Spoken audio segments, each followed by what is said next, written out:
오늘의 시냇가에 심은 나무 말씀입니다.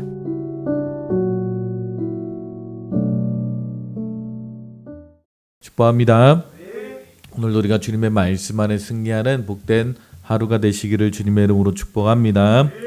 자, 오늘 에베소서 2장 말씀 11절에서 22절 말씀뿐만 아니라 2장 전체의 말씀을 보게 되면 인류가 철저하게 소외당하고 그들의 죄로 말미암아 멀어졌던 그 문제에 관해서 말씀하고 있습니다. 먼저는 우리가 창조주 하나님으로부터 완전히 소외된 인간의 모습을 말씀하고 있지요. 우리 모두는 죄로 말미암아 하나님으로부터 철저히 외면당하고 소외받은 자들이었다라고 말씀하고 있습니다.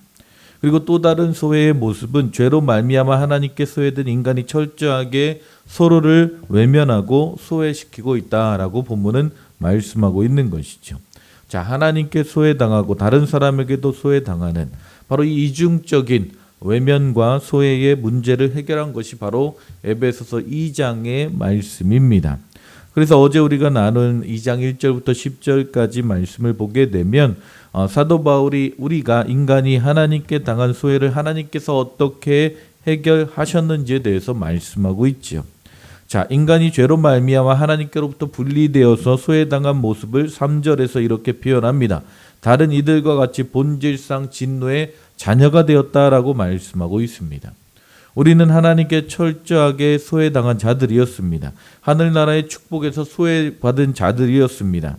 그런데 하나님이 놀라운 일들을 행하셨다라는 거예요. 4절 5절 보니까 긍휼이 풍성하신 하나님이 우리를 사랑하신 그 큰 사랑으로 인하여 허물로 죽은 우리를 그리스도와 함께 살리셨다라고 말씀하고 있는 것입니다.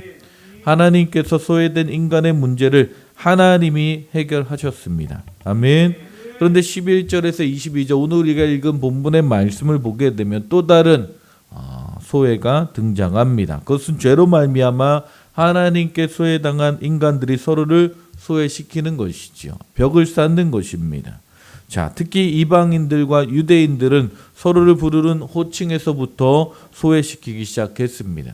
11절에 보게 되면 그러므로 생각하라 너희는 그때에 육체로는 이방인이요 손으로는 육체를 행한 할례를 받은 무리라 칭하는 자들로부터 할례를 받지 않은 무리라 칭함을 받은 자들이라 라고 말씀하고 있습니다.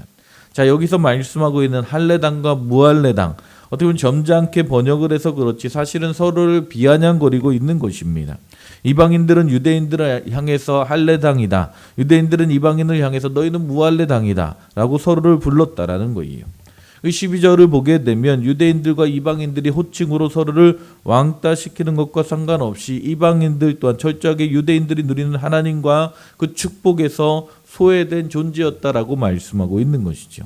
그것을 5가지로 말씀하고 있는데 12절에 보니까 그때에 너희는 그리스도 밖에 있었고 이스라엘 나라 밖의 사람이라 약속의 언약들에 대하여는 외인이요 세상에는 소망이 없고 하나님도 없는 자였다라고 말씀하고 있어요.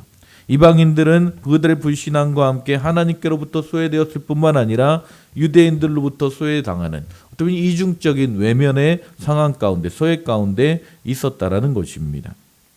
그래서 그 당시의 역사적인 문헌과 그 모든 상황들을 보더라 하더라도 유대인들은 이방인들과 철저하게 이제 단절된 삶을 살아가는 것을 보게 됩니다.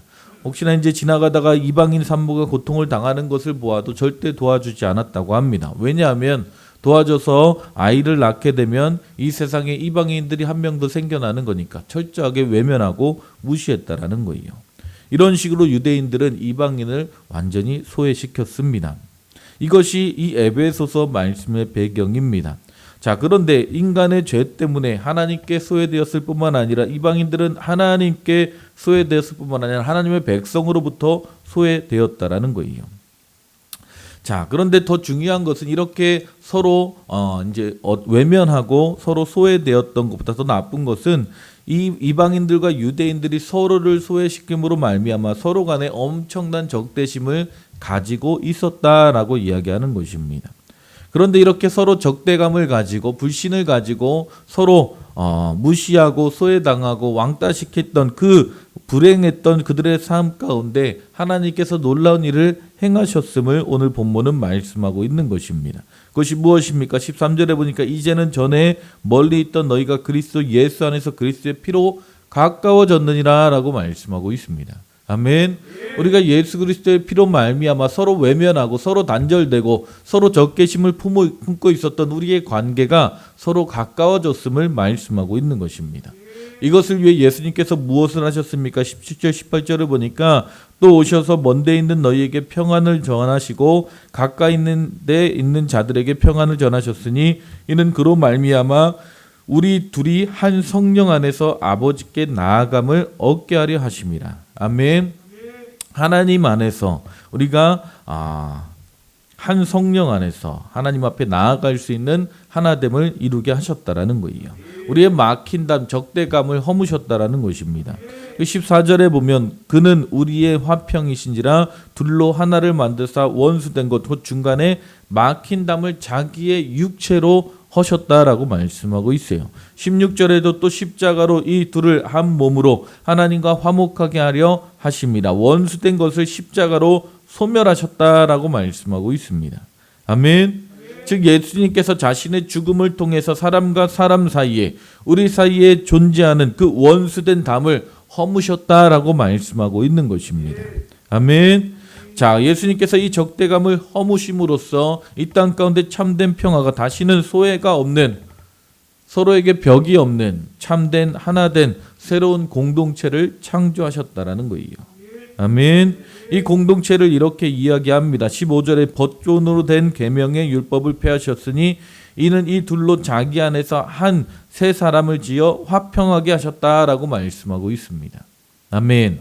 이것이 바로 하나님께서 이 땅 가운데 이루신 놀라운 일이라는 것입니다. 아멘. 여러분 이 사실을 기억하시기를 주님의 이름으로 축복합니다. 다시 한번 말씀드립니다. 우리 모든 인간은 하나님으로부터 철저하게 소외당한 상황이었습니다. 하나님의 축복과 상관없이 멀리 떨어져 있었습니다. 하나님이 그런 우리를 그리스도의 십자가의 보혈로 다시 살리신 것입니다. 아멘. 그런데 우리 인간에게는 하나님께 소외당한 것 외에 또 하나의 문제가 있었습니다. 죄로 말미암아 소외당하고 나서 인간과 인간끼리 서로의 관계 가운데 벽을 쌓고 서로를 소외시키고 서로에게 적대감을 가지고 살았다라는 거예요. 이런 불행한 삶 가운데 하나님이 인간의 몸을 입고 이 땅 가운데 오셔서 십자가에서 피 흘리심으로 말미암아 인간과 인간 사이에 있었던 그 담도 허무셨다라는 거예요. 그리고 새로운 한 사람을 창조하셨다라는 것입니다. 서로 간에 소외가 없는 공동체, 서로를 왕따시키지 않는 새로운 공동체를 만드셨다라는 거예요. 그 공동체를 사도 바울은 한 새 사람이다라고 표현하고 있습니다. 아멘. 이것은 그냥 어떠한 한 사람을 이야기하는 것이 아닙니다. 좀 더 쉽게 보게 되면 하나님께서 하나의 새로운 인류를 만드셨다라는 것입니다. 아멘. 그리고 하나님께서 만드신 그 새로운 인류가 무엇입니까? 오늘 우리가 사용하고 있는 교회, 아멘, 성도, 아멘, 우리 그리스도인을 이야기하는 것입니다. 교회는 건물이 아닙니다. 아멘. 교회는 완전히 새롭게 된 새 사람임을 말씀하고 있습니다. 새로운 인류임을 말씀하고 있는 것입니다. 새로운 족속을 말씀하고 있는 것입니다. 나의 출신 성분 과거와 상관없이 하나님께서 우리를 그리스도의 피로 부르셔서 만드신 공동체가 바로 교회입니다. 아멘. 그리고 이 공동체의 특징은 무엇입니까? 서로를 소외시키지 않는 것입니다. 하나됨으로 만드셨다라는 거예요. 한 지체로 우리를 부르셨다라는 것입니다. 아멘. 그래서 하나님께서 우리를 어떻게 부르십니까? 19절에 그러므로 이제는 너희는 외인도 아니요 나그네도 아니요 오직 성도들과 동일한 시민이요 하나님의 권속이다라고 말씀하고 있습니다. 이 권속이라는 단어는요 가족의 의미와는 조금 다릅니다. 권속이라는 말을 쓸 때에는 가족만을 의미하는 것이 아니라 그 가정과 함께 사는 모든 사람을 권속이다라고 이야기합니다. 아멘.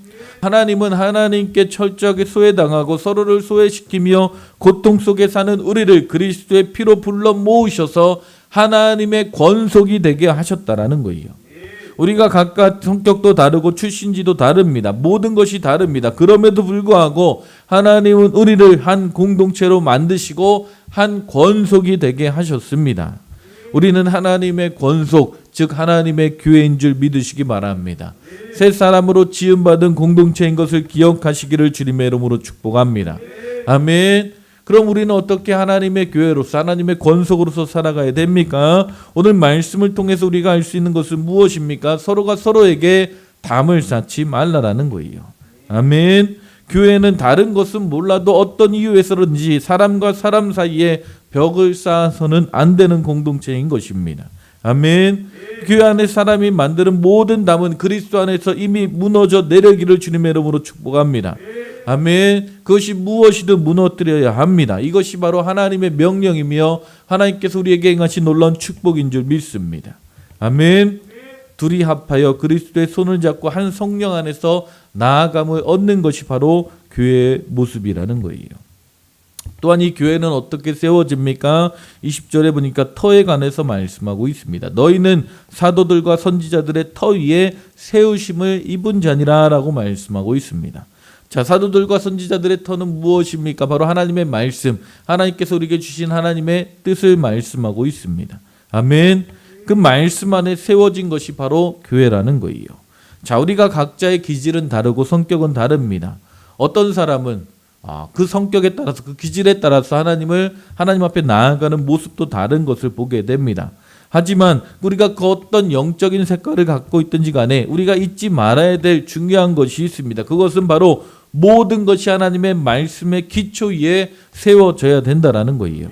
아멘. 건물이 잘 지어지려면 기초가 가장 중요합니다. 우리는 모두 다 그리스도 예수의 터 위에 그 하나님의 말씀 위에 세워져야 되는 교회입니다. 아멘. 그래서 교회는 그리스도를 중심으로 지어져 가야 합니다.